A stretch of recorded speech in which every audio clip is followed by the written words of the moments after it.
नमस्कार, आप देख रहे हैं 7C हिमाचल आजकल और मैं हूं दीक्षा कोहली।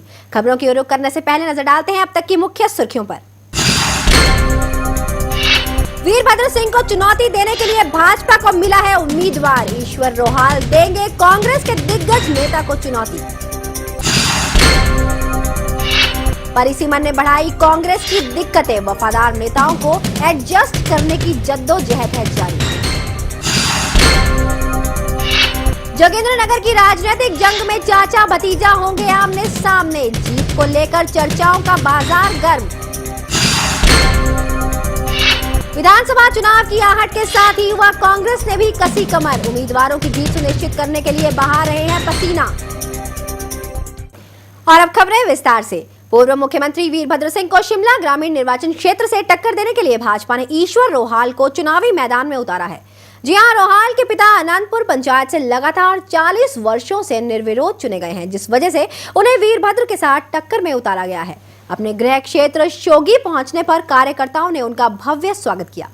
पूर्व मुख्यमंत्री वीरभद्र सिंह को शिमला ग्रामीण निर्वाचन क्षेत्र में टक्कर देने के लिए भाजपा ने ईश्वर रोहाल को चुनाव मैदान में उतारा है। शिमला ग्रामीण से भाजपा प्रत्याशी के रूप में टिकट लेकर आए ईश्वर रोहाल का उनके गृह क्षेत्र शोधी पहुंचने पर भव्य स्वागत किया गया। ईश्वर रोहाल व उनके पिता पिछले काफी समय से जनता की सेवा करते आए हैं। उनके पिता अनंतपुर पंचायत से लगातार 40 वर्षों तक निर्विरोध चुने गए हैं, जिस वजह से भाजपा ने उन्हें वीरभद्र सिंह के मुकाबले मैदान में उतारा है। शिमला ग्रामीण में अच्छी पैठ रखने वाले ईश्वर रोहाल ने मुख्यमंत्री प्रेम कुमार धूमल का टिकट के लिए धन्यवाद किया और साथ ही कहा कि वे कड़ी मेहनत से ये सीट भाजपा की झोली में डालेंगे। माननीय मुख्यमंत्री महोदय प्रेम कुमार धूमल जी का धन्यवाद करना चाहता हूं कि उन्होंने मेरे पे विश्वास जताया और मुझे ये टिकट देकर जो उन्होंने मेरे पे ये विश्वास किया है, उसके लिए मैं भरपूर प्रयास करूंगा और तन मन धन से अपने क्षेत्र के लिए, ग्रामीण क्षेत्र के लिए काम करूंगा।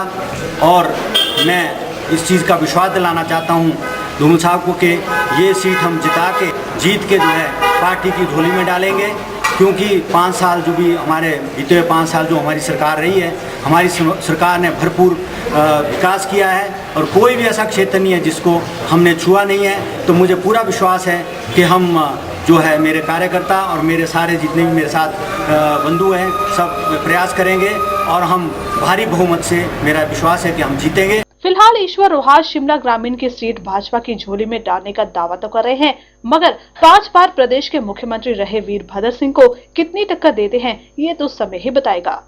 सोलन से मनोज शर्मा की रिपोर्ट, 7C हिमाचल आजकल।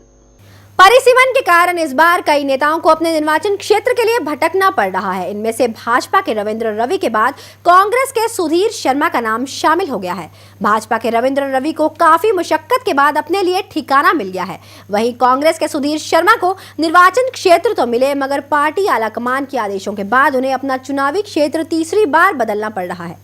परिसीमन के कारण इस बार कई नेताओं को अपने निर्वाचन क्षेत्र के लिए भटकना पड़ रहा है। कांग्रेस नेता और पूर्व मुख्यमंत्री वीरभद्र सिंह के खासम खास सुधीर शर्मा को विधानसभा क्षेत्र की दरकार है।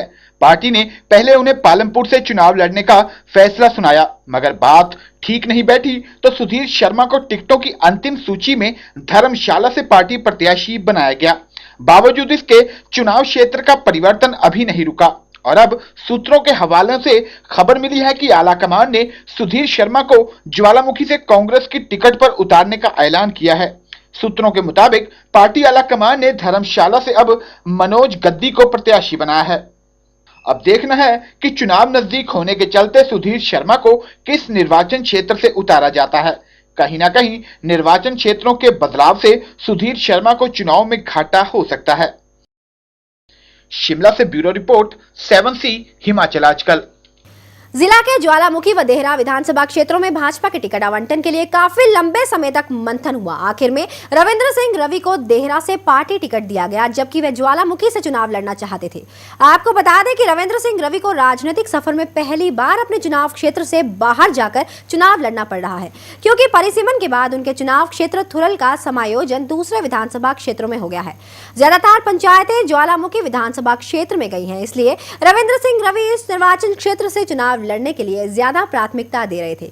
आखिर में उन्हें अब आलाकमान ने देहरा से टिकट दिया है। इसे लेकर रविंद्र सिंह क्या कहते हैं, आइए जानते हैं उन्हीं से। हमारे साथ इस वक्त फोन लाइन पर जुड़ रहे हैं रविंद्र सिंह रवि।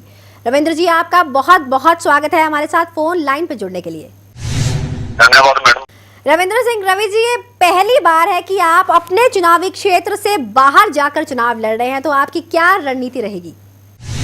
मैडम, पुनर्विंकन जो हुआ है यहाँ पे, उसके उपरांत जो है हिमाचल प्रदेश में नहीं पूरे देश में स्थितियां थोड़ी बदली हैं और नए यहाँ पर विधानसभा को गठन हुआ है।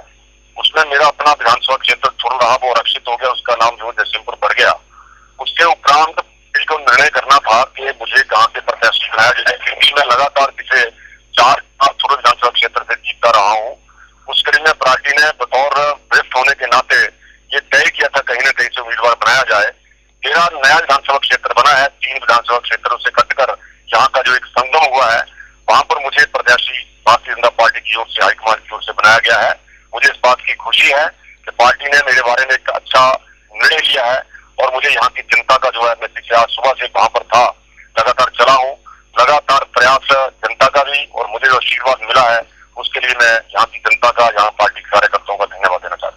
रविंद्र रवि जी, मैं आपसे ये पूछना चाहूंगी कि देहरा में आपको अपने ही पार्टी के लोगों का जो बहिष्कार है वो बर्दाश्त करना पड़ा, और साथ ही साथ अगर बात की जाए ज्वालामुखी क्षेत्र की, तो आपने काफी जद्दोजहद की थी इस सीट से चुनाव लड़ने की, लेकिन आप कहीं ना कहीं धवाला से हार गए। तो ऐसे में आप क्या कहना चाहेंगे? जैसे मैंने कहा है कि ये पार्टी को निर्णय करना होता है किस प्रत्याशी को, किस अपने कार्यकर्ता को कहां से उम्मीदवार बनाया जाए।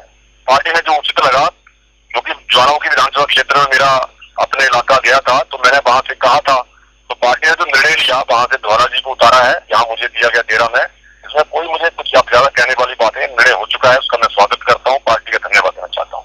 रविंद्र रवि जी, मैं ये जानना चाहूंगी कि क्या ये भाजपा की कोई स्ट्रेटेजी है कि आप देहरा से चुनाव लड़ेंगे, धवाला जी जो हैं वो ज्वालामुखी से चुनाव लड़ेंगे, तो क्या रिजल्ट्स अच्छे आएंगे या लोग आपको ज्यादा फेवर कर रहे हैं ऐसे में? निश्चित तौर पर जीतेंगे, और दोनों जो है वो सरकार बनाने में महत्वपूर्ण योगदान देहरा सब डिवीजन हमारा रहा, इसका रहेगा। ये तीनों के तीनों विधानसभा क्षेत्र जो देहरा सब डिवीजन में पड़ते हैं, हमारे तीनों प्रत्याशी यहाँ पर जीतकर वहाँ पर जी की सरकार में सरकार बनाने में पूरा योगदान देंगे। बहुत बहुत धन्यवाद आपका रविंद्र सिंह रवि जी हमारे साथ फोन लाइन पर बनने के लिए। ये थे हमारे साथ भाजपा के उम्मीदवार जो कि देहरा से चुनाव लड़ेंगे, रविंद्र सिंह रवि। और इससे पहले की नजर डालें अगली खबर पर, वक्त हो चला है एक ब्रेक का, और ब्रेक के बाद आपको दिखाएंगे किस तरह चुनावी जंग में सामने आ गए हैं चाचा और भतीजा।